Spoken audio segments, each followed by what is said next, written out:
मगर एक बात और थी इसमें, जो यहां आने के बाद में अनुभव हुई।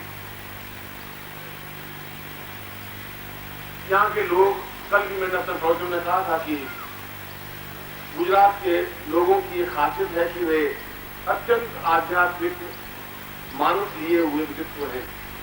पूरे संसार में ऐसे व्यक्तित्व नहीं है जिनका मूल आधार व्यक्तित्व आध्यात्मिक होता है। उनकी एक संस्कृति, उनका एक रक्त, उनका एक चिंतन, एक अध्यात्म प्रधान जरूर है, मगर उसमें कमी ये आ गई है कि उन्होंने उस अध्यात्म को ओढ़ लिया है, जीवन में उतारा नहीं है। ओढ़ना और जीवन में उतारना दोनों अलग अलग तस्वीरें हैं। हम जीवन में कम उतारे हैं, वो एक अलग बात है, मगर जीवन में उतारे ही नहीं, ओढ़ते रहे। यानी हम कहें कि हम संस्कृति प्रधान व्यक्तित्व हैं, हम धर्म प्रधान व्यक्तित्व हैं, हम आध्यात्म प्रधान व्यक्तित्व हैं, और हमारा सारा जीवन छल कपटमय बने। ऐसा जीवन अपने आप में वापस चिंतन करने के योग्य बना देता है। कल मैंने इस पर अपने प्रोजेक्ट में कुछ संकेत दिया था, मगर यह तो एक युग की मांग है, युग की एक परिभाषा है। अगर थोड़ी भी चिंगारी अगर उत्तर प्रदेश में लगती है तो बड़ौदा सबसे पहले जल जाता है। यदि बिहार में थोड़ी सी आग फैलती है तो अहमदाबाद में पहले आग लगाई जाती है, और हजारों मील दूर होने के बावजूद भी यहाँ और जल्दी से लड़ाई झगड़े, मारपीट, छल झूठ कपट और रक्तपात हो जाता है। यह तो एक अध्यात्म वाली बात नहीं हुई। तो ओढ़ी हुई अध्यात्म होने की वजह से वह उतना ही वापिस पसंद खड़ा हो जाता है जीवन का। मगर शंकराचार्य आए तो बहुत प्रसन्नता के साथ नारगोल थे, गए बहुत दुखी मन से थे। दुखी मन से शंकराचार्य गए थे, मैं नहीं जा रहा हूं। इसलिए कि यहीं पर शंकराचार्य को उनके शिष्यों ने बहुत घटिया तरीके से उनके साथ व्यवहार किया था, जो उनके साथ होते थे। और यही वो नारगोल स्थान है जहां शिष्य ने गुरु की एक बहुत आलोचनात्मक चिंतन उनको दिया था। बहुत घटिया बात कही थी, बहुत ऊंची बात कही थी, और बड़े विक्षुब्ध होकर के शंकराचार्य ने कहा कि मैं तो तुम्हें कुछ नहीं कहता, मगर तुम्हारा पतन निश्चित है, अवश्यंभावी है, और तुम अपने जीवन में बिल्कुल समाप्त हो जाओगे। मेरे माइंड में वो बात भी भूल गई। फिर भी मैंने इस नारगोल शिविर में काफी ज्ञान प्राप्त किया, आनंद की अनुभूति की, और जीवन बड़ा ही 3 दिन मेरे अनुकूल और सुखदायक व्यतीत हुए।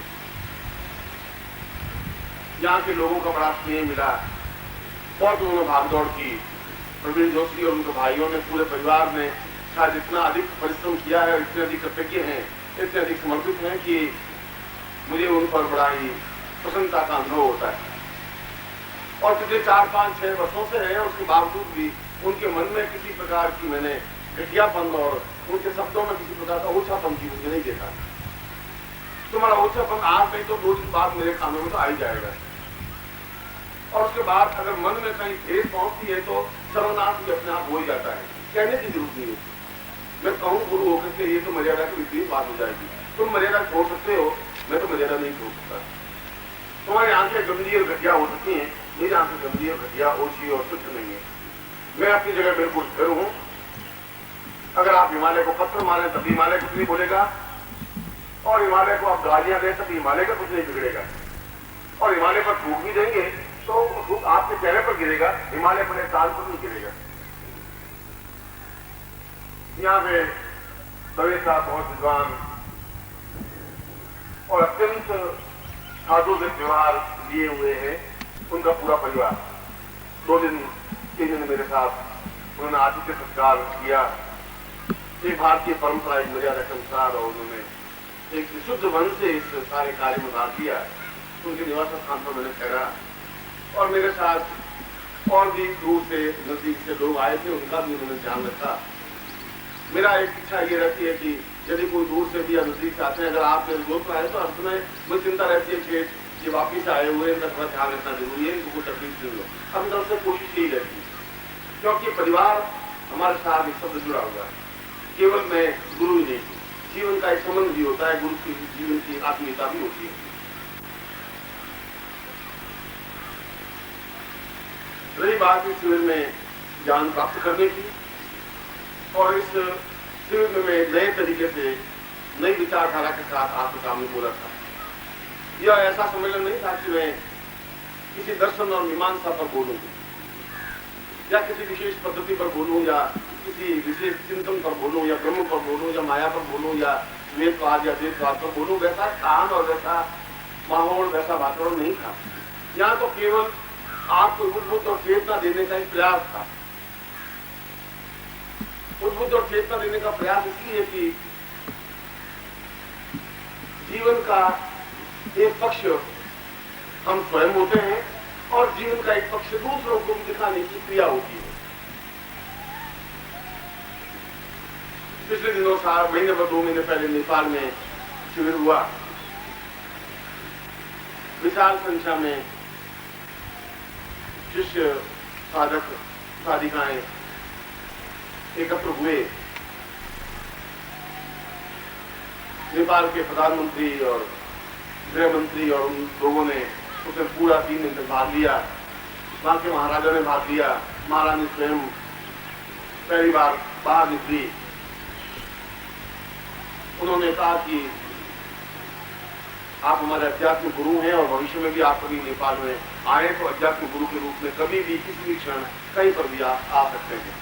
और उन्होंने पहली बार अंतर्राष्ट्रीय शब्द को कि अगर भारत से बाहर कहीं पर भी शिविर लगे तो अपने आप उस संस्था में अंतर्राष्ट्रीय शब्द बन जाता है। वहीं पर यह घोषणा हुई कि जल्दी से जल्दी वो शिविर अमेरिका में लगाया जाए। मगर अमेरिका में शिविर लगाना इतना आसान नहीं था, आसान नहीं है, इसलिए कि वहां पर एक पक्ष हम होते हैं, एक पक्ष दिखाने का होता है। मैं उस शब्द को आपके सामने रख रहा था। हम हैं, वो तो हम हैं। इसका मैं मीमांसा आपके सामने कर चुका हूं कि हम कैसे हैं, हमारे शब्द कैसे हैं, हमारी मर्यादाएं कैसी हैं और हमारा चिंतन कैसा है, यह मैंने आपके सामने रख चुका हूं। मगर उस चिंतन को हम अमेरिका के सामने नहीं रख सकते। वो अमेरिका में केवल हम नहीं होते, हमारे पीछे पूरा भारतवर्ष खड़ा होता है। हम कोई काम करते हैं तो पूरा भारतवर्ष काम करता है, ऐसा अनुभव होता है। यदि हम चोरी करें वहां तो फिर भारतवर्ष ने चोरी की, ऐसा सब अखबार में चलता है। यदि हम कोई गलत काम करें तो भारतवर्ष ने गलत काम कर दिया, तो इंडिविजुअल वहां नहीं रहता, वहां एक भारतवर्ष के साथ जुड़ा होता है। और वहां पर मैं बहुत उच्च कोटि का कोई प्रदर्शन करूं कि बहुत महान कार्य नहीं होगा, ऐसा तो मैं कर चुका हूं। मैं चाहता था कि कुछ इसलिए तैयार करूं और उनको ये दिखाऊं कि मंत्र, तंत्र, योग, दर्शन, मीमांसा, आयुर्वेद अपने आप में प्रामाणिक हैं और उच्च कोटि के हैं, जिनके माध्यम से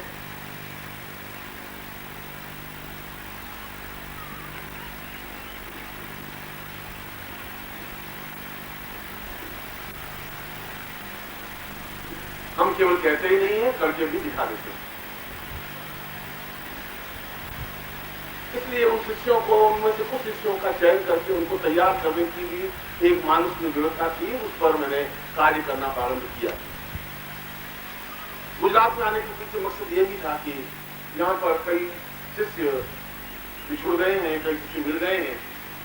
बिछुड़ने के पीछे उनका स्वार्थ होगा कि उन्होंने कहा होगा कि गुरुजी मेरे 4 बच्चे होने चाहिए, मैं 4 बच्चे नहीं दे पाया, इसलिए वो बिछुड़ गए होंगे। गुरुजी मेरे 4 बच्चे नहीं दिए मुझे, इसलिए अलग हो गए। उन्होंने कहा होगा गुरुजी मैं लखपति होना चाहता हूँ, मेरे आशीर्वाद हो जाएगा, नहीं हुए होंगे तो गुरुजी बेकार हो गए, इसलिए लखपति नहीं बने, तो गुरुजी ने किया ही नहीं, इसलिए वो नहीं आ पाए होंगे। तो उनका मेरा संबंध तो ये है कि वो अगर कहें असंभव बात भी, और मैं ऐसा तो कह नहीं सकता कि जाते बच्चे होंगे ही नहीं सारे, ऐसे मैं कह नहीं सकता, सब होगा। और वो 6 महीने बाद मिले थे, 6 महीने बीत गए, मुझे 4 बच्चे होने तो हुए ही नहीं। आपने कहा अब इतना तो प्रकृति एकदम से खेल खान करके आपको 4 साल का काम 6 महीने तो नहीं कर सकती थी। अब आप में उतावली है, तो उतावली की वजह से आप में से कई लोग नहीं मिल पाए।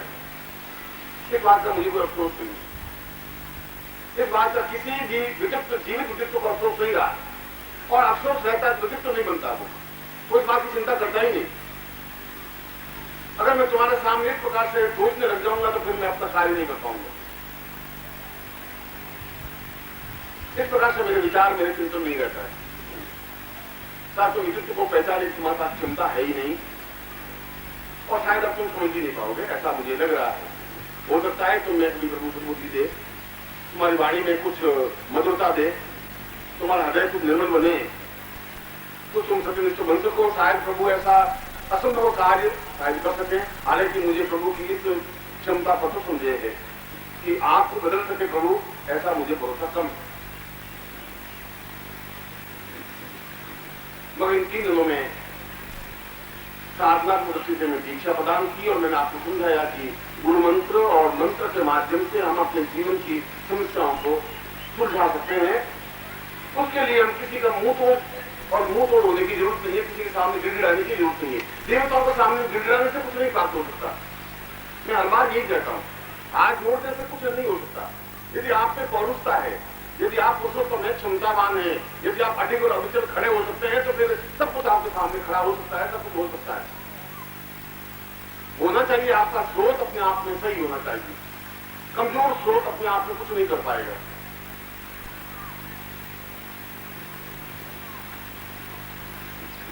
ऐसा यहाँ पर जैसी गुजरात की परंपरा रही है, उनमें मधुरता होती ही है और बहुत अधिक मधुरता होती है, ये उनका गुण है।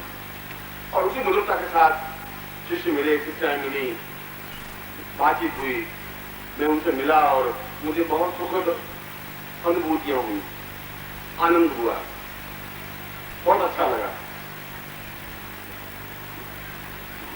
इसलिए मैं पिछले महीने 2 महीने से मैं किस प्रकार के कार्य को संपादन कर रहा था, उसके पीछे मकसद क्या था, मेरा जीवन का चिंतन क्या था, और मैं प्रत्येक प्रांत में घूमने की कोशिश करूंगा। ओम परम तत्वाय नारायणाय गुरुभ्यो नमः। ओम ह्रीं मम प्राण देह रोम प्रतिरोम चैतन्य जाग्रय ह्रीं ओम नमः।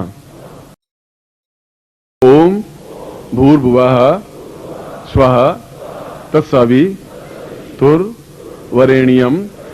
भर्गो देवस्य धीमहि धियो यो नः प्रचोदयात्।